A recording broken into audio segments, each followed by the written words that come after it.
5. Passeport 12-25, lundi 17h30 sur TV Rogers.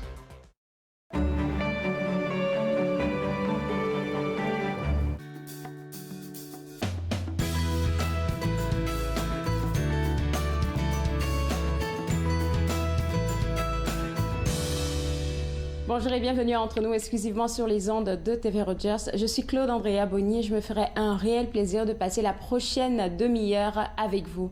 Aujourd'hui à l'émission, on va apprendre à découvrir les dessous de l'application COVID Alert et ses répercussions sur votre vie privée avec notre expert en sécurité informatique, Jean-François Sauriol. On va aussi s'entretenir avec Valérie Legros de l'organisme Grandir Ensemble au sujet du service de garde familiale intitulé La Maisonnée. Et tout de suite pour commencer, je parle avec Carmen Paquette de l'organisme Retraite en Action. Et aujourd'hui, Carmen est là pour nous parler d'un forum virtuel qui est sous le thème de la diversité raciale et culturelle et l'inclusion des aînés. Et je pense que ce forum-là, vous avez pensé à le faire en 2 parties. Et je me demande bien pourquoi.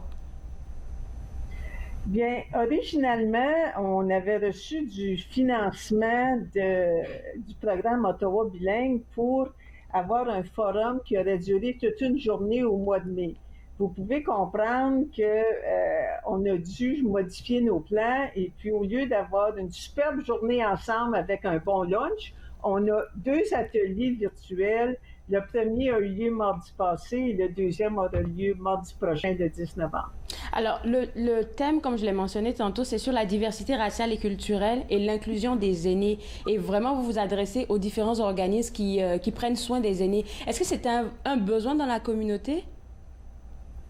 Oui, on est bien conscient, on circule, comme aînés, on circule dans notre communauté, puis que ce soit sur la rue, dans les commerces ou partout, on voit bien que nos organismes sont à 99% caucasiens. Par contre, on sait que 35% des aînés à Ottawa sont issus de l'immigration. Alors, on ne veut pas être totalement en décalage avec la communauté dans laquelle nous vivons. Alors, on se dit, bien, il faut faire des pas pour mieux comprendre les gens qui sont différents de nous. Moi, je suis née à Ottawa. Mon expérience est certainement bien différente d'une aînée qui est née dans un autre pays. Alors, la première étape, c'est de bien commencer à mieux connaître la réalité des gens de notre âge, mais qui sont immigrants, et surtout la communauté racisée, qu'on connaît encore moins que d'autres types d'immigrants. Et puis là, je pense que je comprends mieux pourquoi vous avez fait ça en 2 parties, parce que le mardi 3 novembre, la thématique de ce forum, c'était vraiment déjà des témoignages. Donc, je pense que c'était une manière de comprendre mieux de quoi est-ce qu'il allait s'agir, comme le 10 novembre. Oui.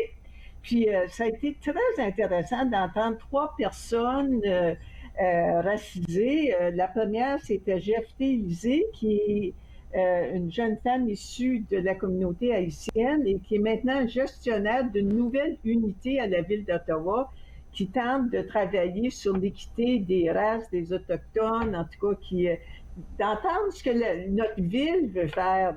Ensuite, on a entendu les témoignages de Bernadette et de Katima, du Rwanda et du Maroc, au niveau des modes d'accueil qui ont bien fonctionné pour elles, celles qui ont moins bien fonctionné, pour qu'on comprenne là où elles se sentent plus intégrées, plus inclus, puis moins.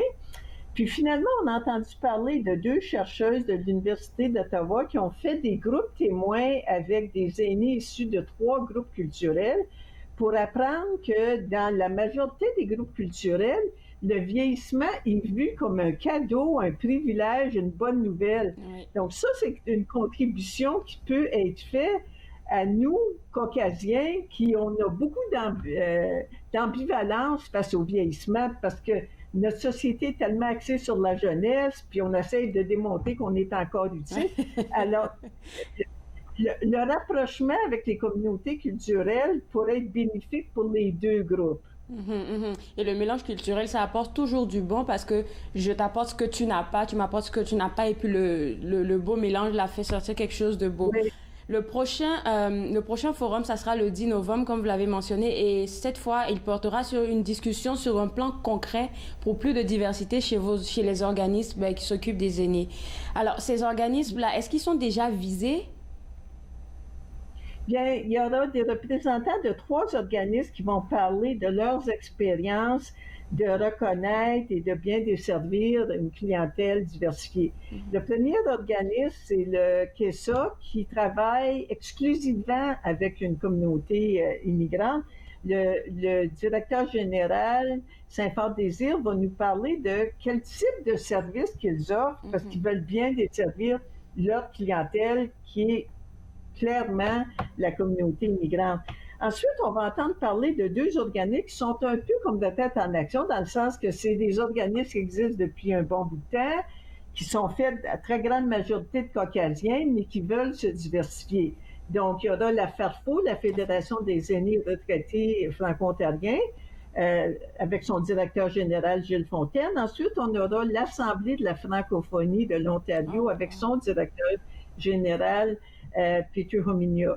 Donc, on va discuter au plan organisationnel, qu'est-ce qui a été fait, les échecs, les réussites, quels sont les efforts, les plans pour continuer à fonctionner au niveau organisationnel. Parce qu'au niveau individuel, il faut s'ouvrir.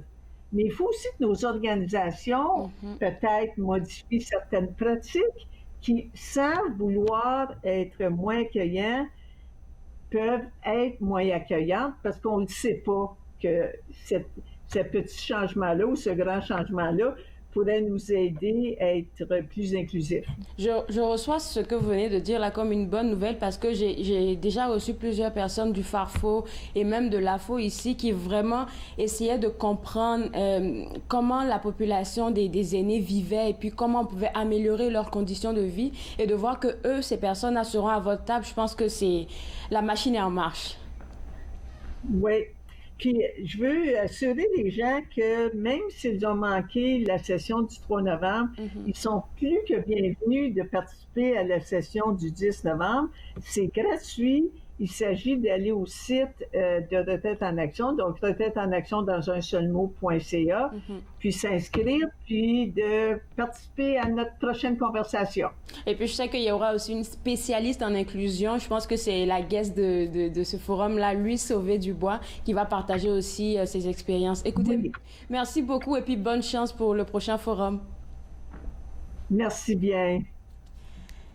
Alors, pour vous autres à la maison, que vous soyez organisme, qui vous occupiez des aînés ou même des immigrants, en fait, vous êtes invités à participer à ce forum-là sur le thème d'avoir un plan concret pour plus de diversité chez les organismes des aînés. Alors, www.retraiteenaction.ca, c'est le site web à visiter pour prendre votre place pour le mardi 10 novembre. Maintenant, on va s'intéresser au service de garde familiale, la maisonnée, de l'organisme Grandir Ensemble. On pourra en parler, Madame Valérie Legros. Et tout de suite, là, ce que j'ai envie de vous demander, Madame Legros, quand on parle de service familial, c'est quoi? Parce que c'est un service de garde, comme tous les autres, je me dis. Pourquoi le familial, il accompagne le service de garde? La particularité du service de garde en milieu familial, c'est qu'il est offert à domicile, donc par une personne qui choisit justement de faire ce travail à titre de travailleur autonome. Donc, c'est certain qu'il y a des avantages qui est différent qu'une garderie en centre éducatif. Donc, c'est des plus petits groupes, c'est une ambiance familiale. C'est comme si l'enfant faisait partie de la famille, de la responsable de garde. On sait que la fratrie peut tous aller au même endroit. Il y a également une continuité aussi. On suit le même enfant là, tout le temps de sa petite enfance, même plutôt que de changer, par exemple, d'éducatrice à chaque mois de septembre. Puis, il y a également une flexibilité au niveau du milieu familial. Donc, plusieurs offrent de la garde flexible, que ce soit en soirée, en nuit, en fin de semaine, pour des parents qui ont besoin justement de ces horaires-là. Je pensais que vous aviez une définition plus particulière, mais je pense que ça va venir tout au long de notre conversation parce que ce genre de service de garde familiale, j'en ai déjà rencontré. Mes neveux même fréquentent un service de garde pareil, mais il y a une distinction entre le service de garde familiale réglementé et celui qui n'est pas réglementé. C'est quoi la différence? Effectivement. Donc, dans le service non réglementé, c'est un travailleur autonome qui offre son service de garde à domicile, qui a le droit d'accueillir jusqu'à 5 enfants, mais n'est affiliée à aucune agence. Elle n'est pas tenue à aucune réglementation, sauf le ratio que je viens de mentionner. Il n'y a pas d'inspections qui sont effectuées non plus, sauf s'il y a une plainte au niveau du ministère de l'Éducation.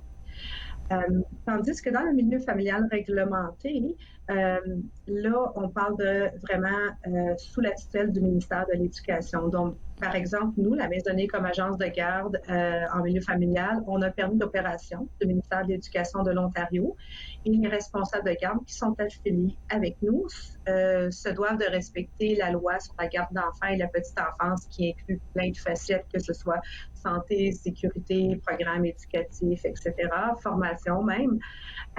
Donc, quand on va sélectionner une personne pour travailler en milieu réglementé, on va faire la vérification des antécédents judiciaires pour le secteur vulnérable, pour tous les adultes qui résident dans le foyer, vérification des vaccins, entrevues, etc.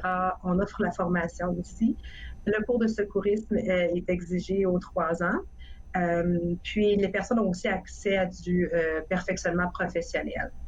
Il y a des inspections qui sont faites de façon non annoncée là, par l'agence, donc une inspection complète aux 3 mois, puis des visites de soutien entre-temps là, une fois par mois. Donc, la responsable de garde, à ce moment-là, elle a accès à du prédicament, de matériel, des ressources, du soutien, puis l'accès aussi à contacter l'agence 24 heures sur 24 s'il arrive une urgence, avec un numéro d'urgence, justement. Donc, le parent qui va fréquenter le milieu réglementé a accès aussi à la subvention pour la garde d'enfants. Oh, ça c'est une bonne nouvelle. Vous avez accroché là maintenant le mot, je pense. Parce que oui, je pense que finalement, vu comment vous le définissez, le service de garde réglementé familial, en tout cas, c'est celui-là qui devrait être préféré par tout le monde parce que là, il y a de l'inspection. On se fait sûr que les personnes qui sont là sont habilitées à prendre soin de nos enfants. Donc, je pense que ça serait préférable pour chaque parent d'y penser. Bien, c'est qu'on est redevable envers quelqu'un au-dessus de nous. Donc, nous, comme agence, on est redevable justement envers le ministère et elle envers nous. Mais c'est vraiment un partenariat. On n'est pas là juste pour faire des inspections. Là. On est là vraiment pour travailler en soutien. Qu'est-ce que tu as besoin? As-tu besoin qu'on te soutienne par rapport à tel enfant qui présente un défi au niveau de son développement? On va travailler aussi avec d'autres partenaires de la communauté. Donc, pour les enfants à besoins particuliers qui fréquentent le milieu familial réglementé, ils ont accès à des services aussi directement là, avec d'autres partenaires de la communauté via notre agence. Et puis, j'ai pu voir aussi sur votre site web, là, oui, quand vous parlez de formation, c'est quelque chose qui est fait parce qu'il y a une vidéo qui montre exactement comment les gardiennes ou en tout cas celles qui sont censées s'occuper des enfants en milieu familial prennent de la formation, je pense, dure des heures parce que je les voyais en train de jouer à des affaires là et tout, comme qu'est-ce qu'elles font? Mais c'est vraiment une formation, je dirais, approfondie pour pouvoir mieux comprendre l'enfant qu'elles auront à garder. Oui, je pense que ce qu'il y a sur le site web, c'est un atelier de perfectionnement professionnel, mais toute personne qui débute avec notre agence, chaque agence a ses exigences de particularité, là, mais nous, on offre vraiment une formation de base là, de 13 ateliers obligatoires qui préparent les personnes vraiment à travailler avec le milieu familial en Ontario, la réglementation associée et aussi comment gérer sa propre entreprise, le partenariat avec les parents, le développement de l'enfant, ça touche une panoplie là, de sujets là, qui les préparent vraiment bien là, pour ce genre de travail. Et puis, comme vous avez parlé de soutien tantôt, est-ce que vous apportez aussi un soutien à une gardienne, par exemple, qui aurait besoin d'appui, de ressources pour s'occuper d'un enfant à mobilité réduite? Oui, ça peut être fait soit par nous directement ou par nous avec un partenaire de la communauté. Donc, ici à Ottawa, c'est le CIGE qu'on appelle, là, donc les services intégrés pour jeunes enfants. Donc, ils vont vraiment fournir le matériel nécessaire de stimulation spécifique à cet enfant-là, que ce soit des pictogrammes ou autres. Là. Donc, il y a vraiment une conseillère là, qui va se déplacer dans le milieu familial là, pour soutenir l'enfant. Alors, et la responsable de garde. C'est ça. Alors, le service de garde dont on parle ensemble, là, c'est la maisonnée, c'est ça le titre, la maisonnée. C'est quoi qui se passe maintenant quand on est en période de COVID? C'est quoi les nouvelles règles et surtout les horaires? Ben, en fait, comme tous les services de garde, on doit s'adapter aux mesures là, exigées de santé publique là, en termes de pandémie. Donc, ces mesures-là, elles sont demandées d'être appliquées partout, même dans le milieu non réglementé. Mais c'est juste que c'est pas... Nous, on peut soutenir, on peut vérifier, on fournit l'équipement de protection individuelle aussi aux responsables de garde, masques, visières et tout. Donc, c'est certain qu'au niveau du dépistage, là, donc toute personne là, qui entre dans le service de garde, même elle, le matin, et sa propre famille doivent se questionner au niveau des symptômes de la COVID. Et puis, bon. à partir de ce moment-là, on suit vraiment ce qui est demandé par Santé publique. C'est pas nous qui décidons, là, on suit les spécialistes. Et puis, soit qu'on dise, OK, on fait un isolement, 24 heures, ou bien Santé publique recommande un test de dépistage, etc. Là, donc, ça permet vraiment là, de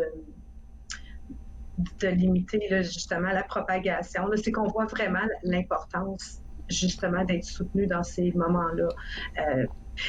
La réalité, c'est qu'elles travaillent extrêmement fort. Elles travaillent très fort. Ces dames-là, ce sont des professionnels de la petite enfance. Je leur lève vraiment mon chapeau en période de pandémie comme ça, avec toute la désinfection qui est exigée, le port d'équipement, etc. Là, c'est...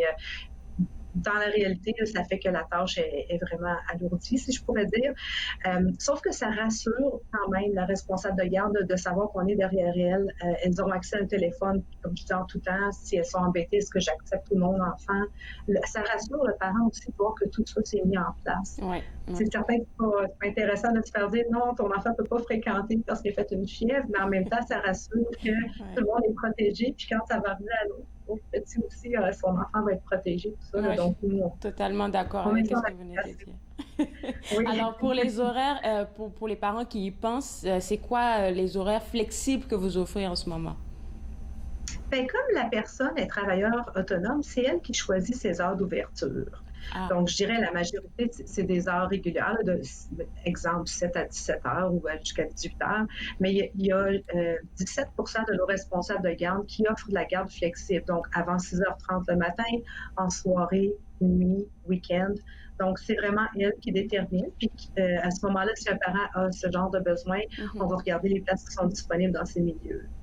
Est-ce qu'il y a un lien entre la maisonnée et l'autre programme dont on a parlé, je pense, en début de semaine avec une de vos collègues, le Cerf-Volant et le Manège? Effectivement. Donc, Grandir ensemble, on est un organisme multiservice francophone à Ottawa. Donc, un des programmes, c'est le Cerf-Volant et le Manège, dont vous avez eu ma collègue en invité cette semaine. On a également le programme La Maisonnée, garde en milieu familial. On est la seule agence de garde francophone en milieu familial à Ottawa. Puis, on a également tous les centres, on y va là, pour la famille, donc les programmes d'intervention, de soutien, groupe de jeu et autres. Donc, ça, c'est l'autre volet de Grandir ensemble. En tout cas, merci beaucoup pour toutes ces informations-là. Et puis, je vous souhaite un bon week-end.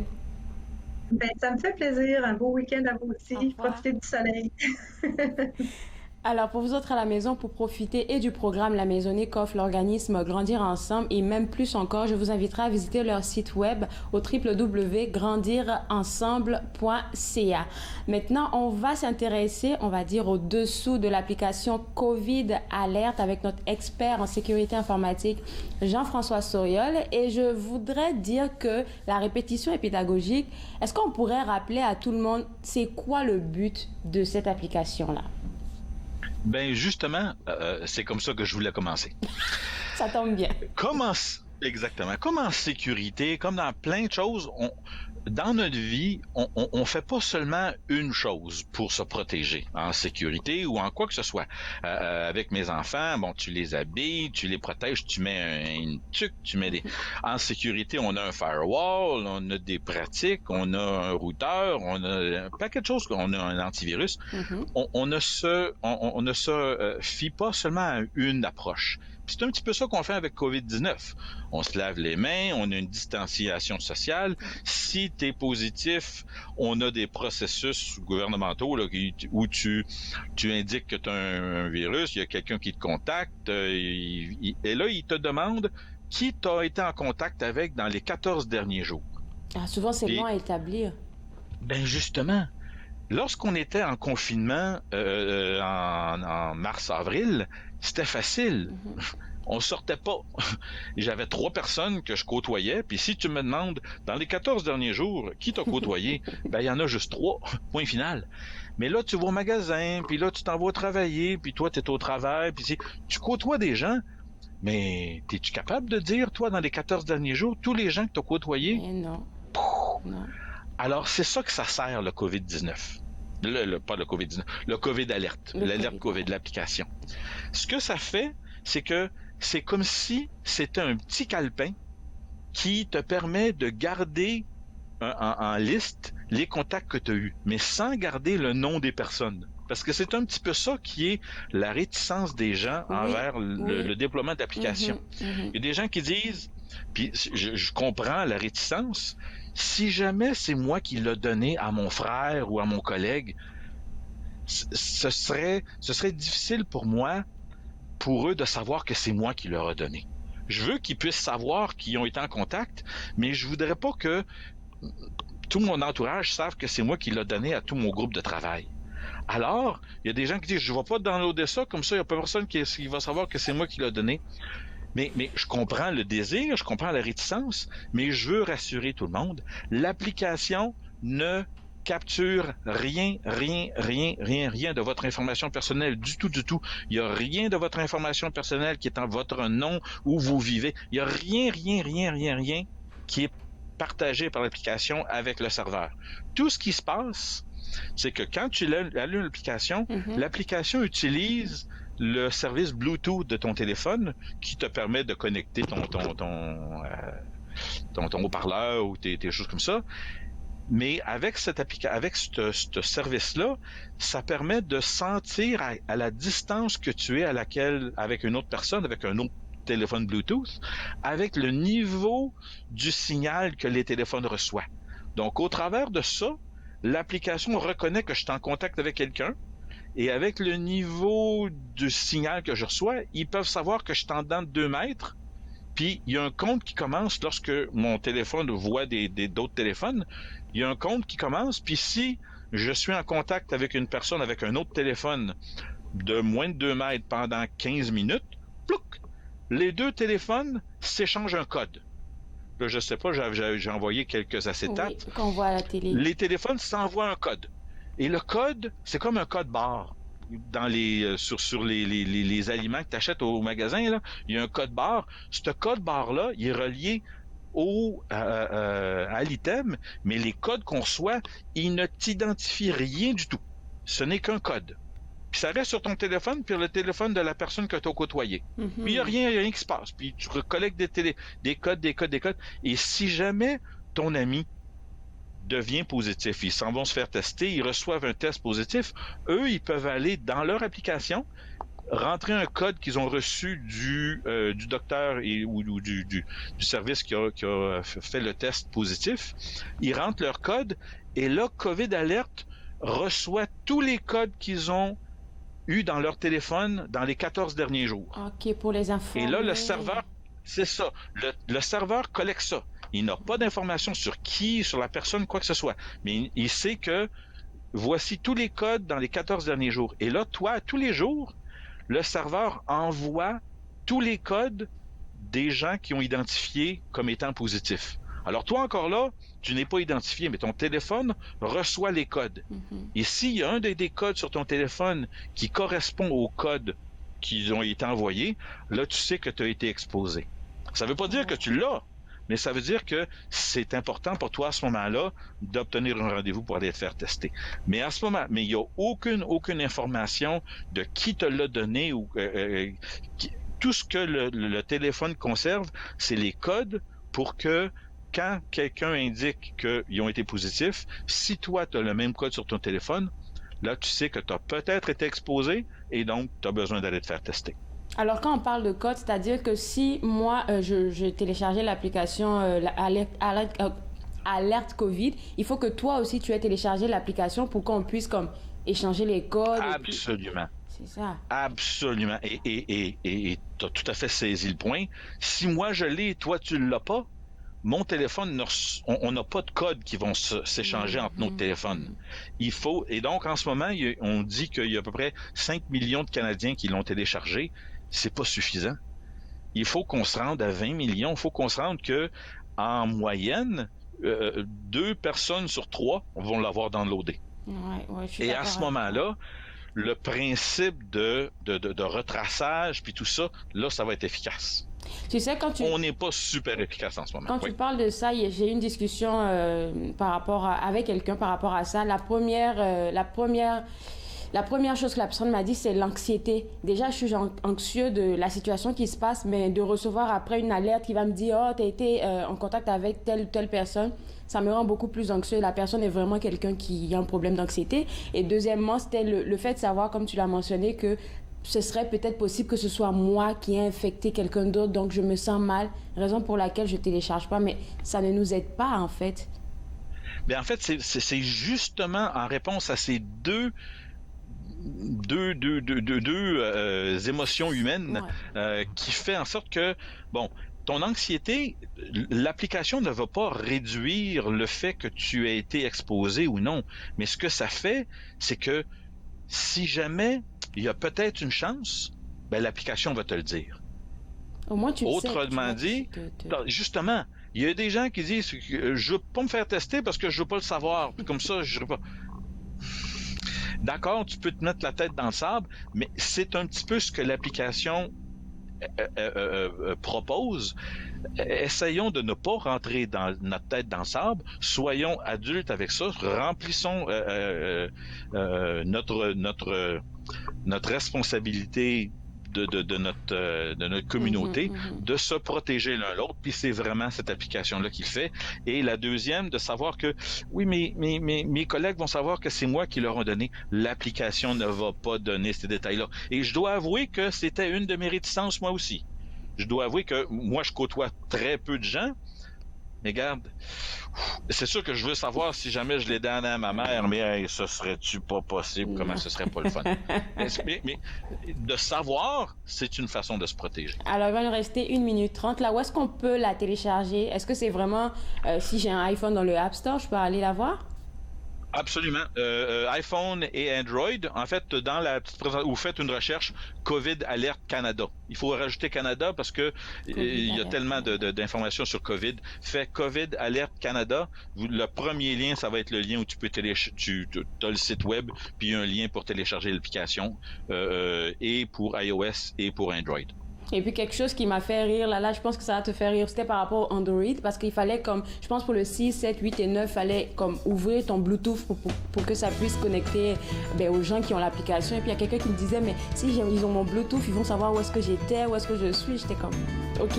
Là j'ai eu la bonne information quand je suis allée sur le site web. Là. Ça, c'était pas vrai du tout. En tout cas, merci beaucoup Jean-François. On ne sait pas où tu es. C'est ça. Parfait. Bon week-end. Merci, bonne fin de semaine. Toi aussi, bye bye. Alors, comme Jean-François vient de le mentionner, vous pouvez télécharger l'application COVID Alert au www.canada.ca/alerte COVID. C'est là que vous allez avoir l'application. Moi, je me suis fait le plaisir de passer ces demi-heures avec vous. On sera de retour le lundi à partir de 11h. On va s'informer sur tout ce qui se passe comme activité dans la région de la capitale nationale avec Julia Thompson de Tourisme Ottawa et même plus encore. Je vous souhaite un excellent week-end. Profitez du soleil et on se voit lundi. Au revoir.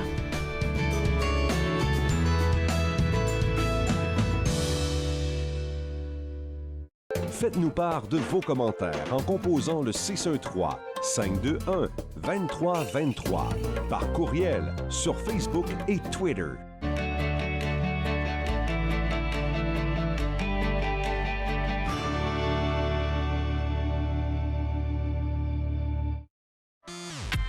À la prochaine émission de Suivez-moi, on découvre les plateformes sociales d'Olivier Desjardins, YouTuber et aussi le créateur du Pot Show. Suivez-moi, jeudi 20h sur TV Rogers. Les commerces, les restaurants et les services locaux d'Ottawa font partie importante de notre tissu urbain. Nous pouvons les aider en ces temps difficiles. Commandez chez eux en ligne, achetez des chèques cadeaux à utiliser plus tard, commandez des repas à emporter ou à livrer, démontrez votre soutien sur les réseaux sociaux. S'il vous plaît, faites-le aujourd'hui. En savoir plus, visitez ottawa.ca/acheter local. À la prochaine émission de Viens que je te raconte, on a le plaisir d'accueillir Madame Ndimbon Galula Joséphine. On vous attend. Viens que je te raconte, dimanche 21h sur TV Rogers.